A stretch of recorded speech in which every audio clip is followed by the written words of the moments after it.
Well, we're back again. Miss me? I took a little hiatus from making some videos and doing some bench builds. Well, this is the Back at It RC Crawler Talk episode. This episode, we are going to test out the competition chassis kit, the VRD Carbon from Vanquish. We're going to see how a competition it is. I know they dubbed the Stance or the other RTRs from Vanquish as, comp ready out of the box. Well, this has got to be an upgrade. Definitely upgrade. It's got some cool stuff on it. You all have seen these for over a year now, a little behind the times, but, we're getting there. So this video coming back is, we're going to do a new Class 2 build. We're going to see how competition it is. We are going to do Class 2 hard body, and we're going to go based off the Sorrca rules. The Sorrca, 2023 rules before they changed the rules, and then they changed the rules again, and they changed the rules one more time. And now they're looking at revamping the rules again. So hope to get it figured out. I love the rule sets. They are a little difficult to, follow along. But once you get it, even the 2023 rules, the very first revision, very complicated, but it did help out with the builders. Allowed more stuff. It cleared up some gray areas. All that stuff. But I want to see how competition ready this kit is. All my other kits, there was no other kits, but all my other rigs, my Class 1, my Class 3, all completely custom trucks. Buying this part, buying that part, putting them all together and making it all to work together. My C1's a line killer. My C3 is pretty dang near a line killer as well. It's all up to the driver to make it happen. So, all that being said, what I want to do, I want to put this whole VRD carbon kit together in stock form, no modifications, no link geometry adjustments, no nothing. I'm going to put it together the way the instructions say to do it. And I'm not going to film it because you guys seen probably hundreds of these by now. So the only custom going to happen is going to be, I'm going to do some body work. I haven't decided if I'm going to do a dove and a pinch. More than likely, I'm going to have to do a drop bed because this is an axle mounted servo. So I can go CMS on it, but that's not the point. I'm going to keep it stock and then we'll make improvements later. So my other C2 that I built, the Toizuki chassis, clod body based, of course, I use straight axles on it, and I really like the portals. C1, C3 have portals, so it makes it tough going back and forth between the different classes. You have to drive lines differently, and I really enjoy driving the portals. It just works for me. So I took all my gear out of that Class 2. And that gear consisted of some 1.9 locked up RC, wheels, rings, really narrow hubs on them. Should have plenty of clearance for these portals. I don't think I'm going to have an issue, but we'll find out. And a set of well-used and broke-in, ready to rock J-Concept landmines. I'm a landmine guy. I love these tires. I've had them, run them on everything. For me, they work great. So, we've got a full set of those. I've got the Holmes Hobby, I believe this is the V2 Crawlmasters, one of the first ones they come out with. And it's going to be paired with their Holmes Revolver V3, 2040 KV. For steering duties, I had a NSDRC 800 V2, so we're going to put that in it. And the winch is also an NSD Pro 500 internal spool winch. I really enjoy the internal spool winches because you don't have that drum hanging out where your line could fall off. So we're going to put all this in.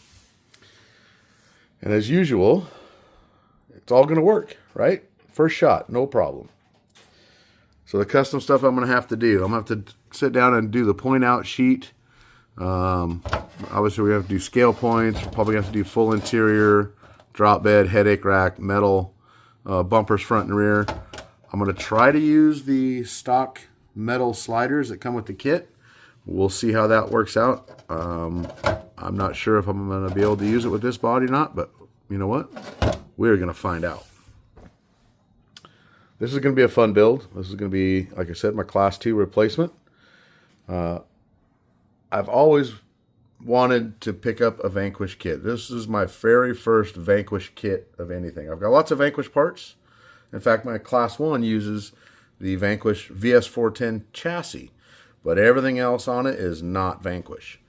This is my first Vanquish kit, so I figure why not? A great way to bring the video back and to build a brand new to me kit and not just piece it all together. Not that there's anything wrong with it, but I want to put this to the test. So we're going to put this together, throw all this gear into it, point out the hard body, see how it does, and then, you know, a couple comps down the road, maybe we'll start doing some modifications. Maybe I've heard sometimes there's issues with shocks. Other people say the shocks are great. You know, I may need to add some brass down the road. Maybe I'll do some caster adjustments and, you know, steering adjustments to get the most out of it. We're going to see, but I'm going to run it completely box stock except for this gear. But as far as that goes, it's going to be stock.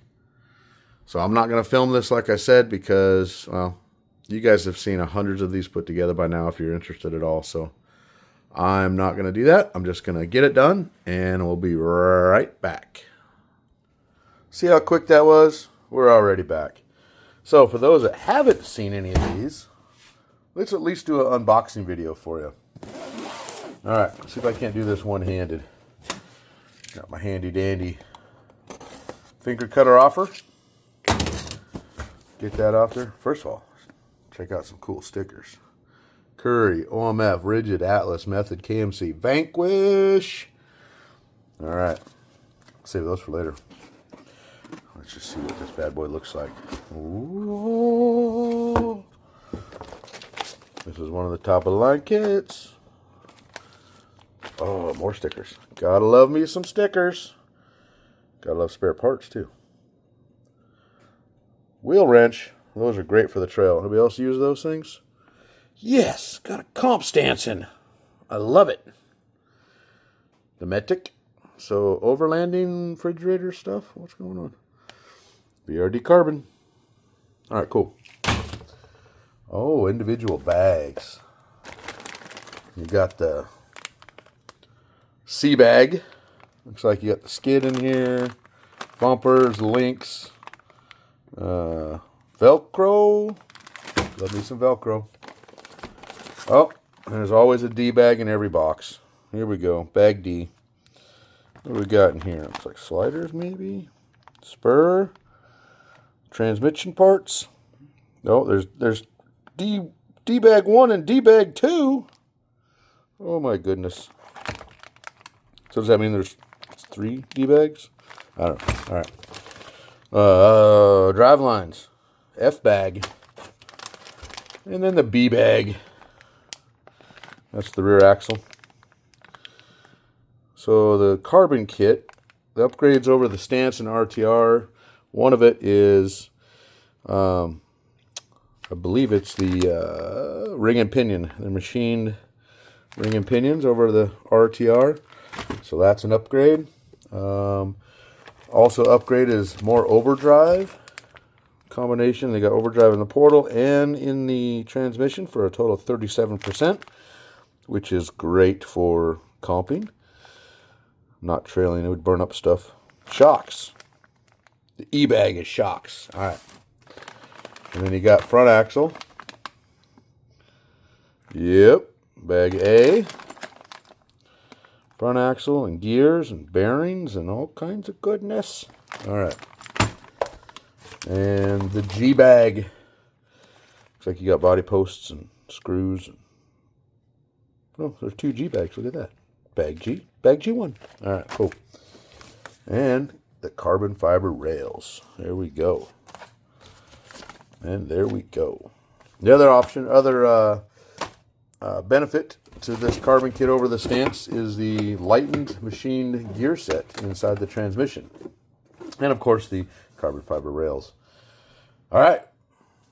Well, we just officially did an unboxing. Okay, so I'm going to build it and see you in about 2 seconds. All right, just like that, she's all put together. But what you don't realize from the first recording, this has been 2 weeks later. So life keeps coming, got to keep doing stuff, but I'm getting back after it. But she is all back together. It is, I would say, 99.8% box stock. And I only say that because, well, let's start with everything that's stock. I even used the stock shock oil. Whatever it came with it, probably 30-ish weight, we're going to use that. I even used the stock servo arm. Now what I didn't use, let's pop this wheel off real quick. Instructions call out to use socket head cap screws right here. These are little M2.5s. But because I like to run a fairly narrow hub, what is that, about a 250? It's not a Vanquish hub. It's I think it's SSD off another wheel, but that's as narrow as I can get. And the hubs that was running on my previous C2 were what, a 2 1/4, and they hit hard, and they even hit on these button heads with that little bit narrower hub. So I just stuck little button heads in there, and now she rolls smooth. Overall, the kit went together really well, as you would expect from a Vanquish kit. Good quality parts, decent instructions. I do remember hearing something online about, one little error on the instructions. I didn't see it. Maybe I missed it, bypassed it. We'll see if she blows up, burns in flames or not. I doubt it. But went together pretty good. I got my shock angles all squared up, means my links are all the same length. It's a good idea when you're putting links together to kind of match up your lowers. Make sure they're the exact same eye-to-eye length. Same with the uppers, same eye-to-eye length before you actually install it. Otherwise, you can take them off and on, adjust it. All right, so let's put this wheel back on here temporarily. We're going to talk about the next steps. All right, I'm going to sit you down on a little tripod. If you're hearing some humming, buzzing noises in the background, it's a fan. It's July right now, and, well, we're about 70 degrees outside, 75. Doesn't seem like that hot to most people, but us Washingtonians in the Pacific Northwest, come on now. And the fact that my garage door faces west. So the sun's going down, and it's just beating on it. It's in the evening on a Friday right now, so I can feel the heat coming off it. So I got to have a fan going, so hope it doesn't ruin up the audio too bad. All right, so the next steps is we're going to start figuring out body work. Sliders may work, and the reason they may not, is if it's how narrow it is. I like it really super tight to the body. It looks tight there, but let's shove it all the way to the other side. So overall gap for this body, you're talking right about there. I am going to be lowering this body. So I want the underside of this hood to sit right on top of these. That's how low I want to get it. So for this build, because it's a Sorrca based build, there are all kinds of rules, regulations, body height, center width, front width, back width, and it's fine. It's going to be great. It's not going to be an issue. But you got to do some planning. You got to think about how you want to do it. So before I start looking at those rules, we need to figure out scale points and what I need to do. Do I need to do a drop bed? Do I need full interior in both drivers? And everything else. My only hiccup was the chassis mount servo versus the axle mount servo.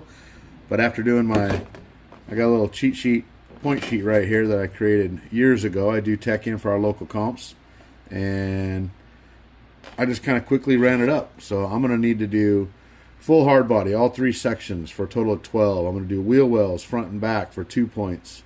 I'm not going to end up doing a drop bed. I don't need those 3 points, but I will be doing a headache rack roll bar because I always put one on there. In competition, you want a little loop, just on like my other rigs. A little loop here for side winching. Ooh, that glare is awesome, isn't it? All right, so we got metal sliders. They're already in place. That's 3 points. Metal bumpers front and rear, 6 points each. Put a little stinger on the front, for that's another point. Interior, I figured out I can do a 2-seat full custom interior for 6. Custom, so make it out of styrene. There are some dimensions and stuff you got to do on there, or regulations you got to do on there. Depth-wise, 3 dimensions. I have a functioning transfer case, that's 14. I know in the newer rule sets they get away with that and lessen the scale points, but I'm still building for what we run around here, which is this set of rules. And then I'll just max out the scale points. Those are easy to do. Those are a lot easier than people think. You don't have to go out and, you know, buy a bunch of 3D printed parts that are going to be super heavy and just lack the performance. Man, you can put a little sticker of a trail pass. That's a scale point. I got little tiny Coke bottles. They're super light. That's a scale point. So I'll take you through that journey with this thing, and you guys will see what's up. So that's pretty much going to be the end of this video. Right now we're talking about 15 minutes of you guys listen to me blabber. So the next video we're going to start diving into rectangle land. Class 2, front, side,